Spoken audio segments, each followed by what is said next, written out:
Microsoft 365 in practice. So, Darius, wild world out there. One of my clients was hacked. Hacked.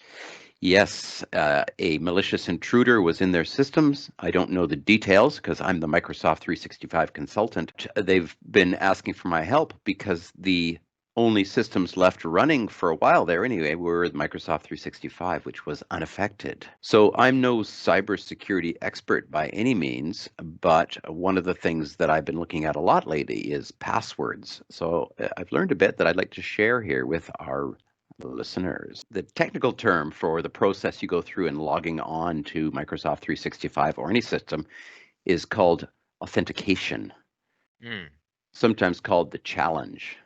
It's the process whereby the computer system, or in our case, Microsoft 365, confirms that you are authentic and who you say you are.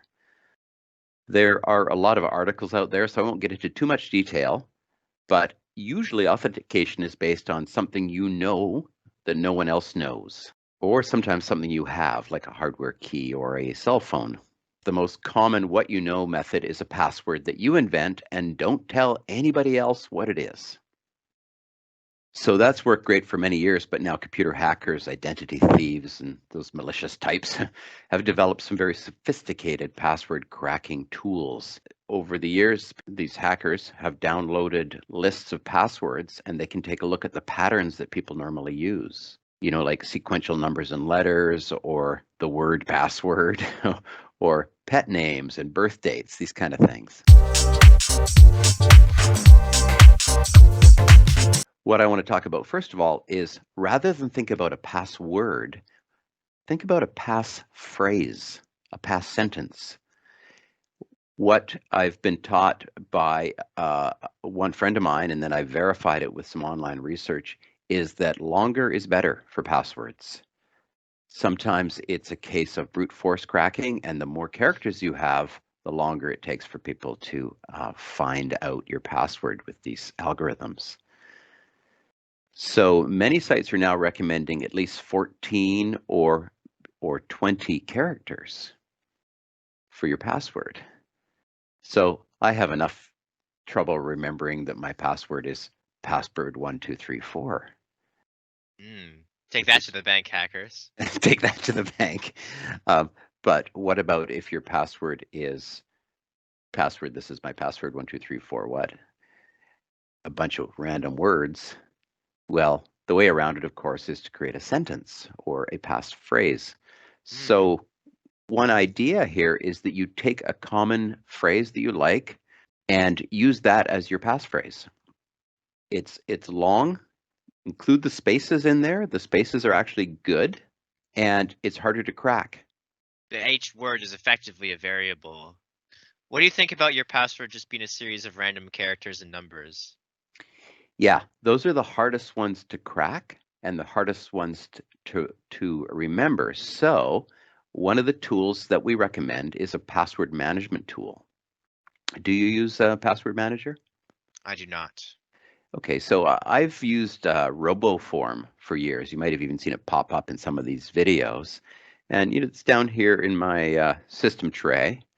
And it's kind of, the concept is that I've got one password to rule them all. So I have one password to log into RoboForm, and then RoboForm stores securely all of my passwords. It also has a password generation tool in it so that I can generate, yes, this ridiculously ugly password that it has no meaning at all, and RoboForm will generate that and store it in RoboForm, so I don't actually have to remember it, you see. And I'm not saying RoboForm is the only tool. There's you could check out LastPass or 1Password. There's a number of products out there that I couldn't speak to. I haven't tested many of them. I've tested a few. Look around and see what works for you. For sure, for sure. Certainly do not store your passwords in your web browser. You know how Edge or Chrome will prompt you, do you want to save that password? That's not a secure place to save it at all.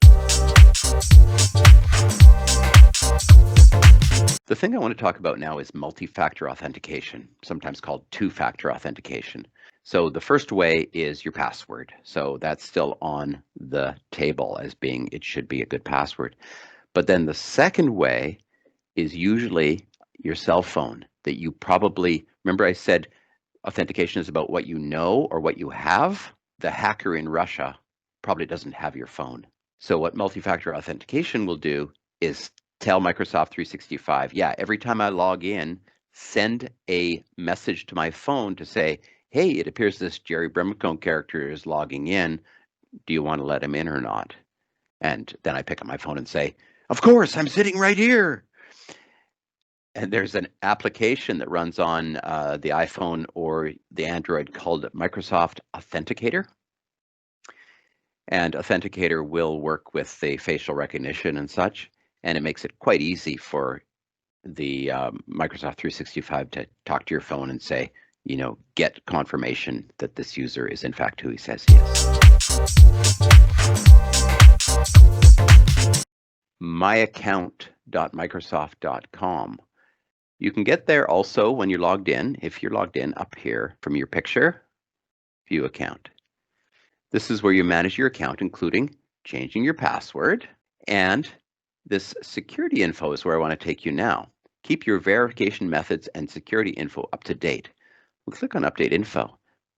So notice it says here, security info, these are the methods you use to sign into your account or reset your password. So you get a twofer here, 2 for 1. This is your multi-factor authentication, signing into your account, and it's also the methods used to reset your password. So you should come in and set this up. Strongly recommended.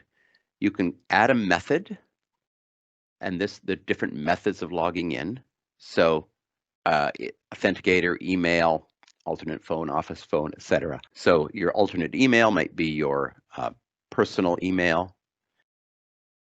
Your phone, in my case, is my cell phone. There's the Microsoft Authenticator app is the default here. Notice here it says default is Authenticator. So once you have this set up, you can also do the self-service password reset. This is a really important thing to set up. So notice here, password reset.microsoft online. If you lost your password, you got locked out for some reason, you can enter your user ID and this code, and then it can use one of your authentication methods to confirm that you are who you say you are. Actually, I misspoke. It will use 2 of your authentication methods to confirm that you are who you say are, because it's not using password. So it might email you and text you, for example.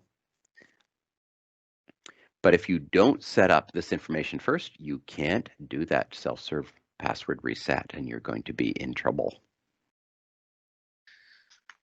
So everyone should have this set up as soon as they activate their Microsoft account, basically. Yes, exactly. And multi-factor authentication can be set as a required setting in your Microsoft 365 account as well. So let's have a quick look at setting this up then, yeah? Yep.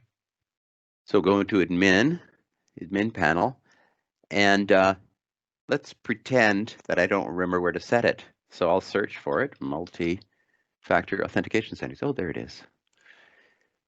This is a very good article on multi-factor authentication. I'm just going to show you the quick way here, configuring multi-factor authentication. And we can see all of the various users. The guest users is not valid here, so let's put if you want to enable one of these, you can select them and you can disable or enable the multi-factor authentication for the non-guest users.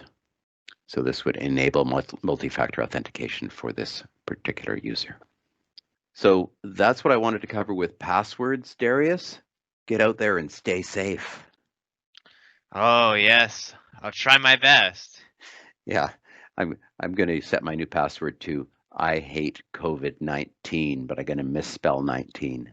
Well, with the way things are going, that's going to become an incredibly common password, I think. That's right. Maybe I shouldn't use that then. I'll use I love COVID-19. Oh, and There you go. I'll spell it LUV. Hey, I'm Jerry Brimacombe, and this has been another episode of Microsoft 365 in Practice. Please let me know if you have any questions, and your comments and subscriptions are welcome. Talk to you soon. Bye for now.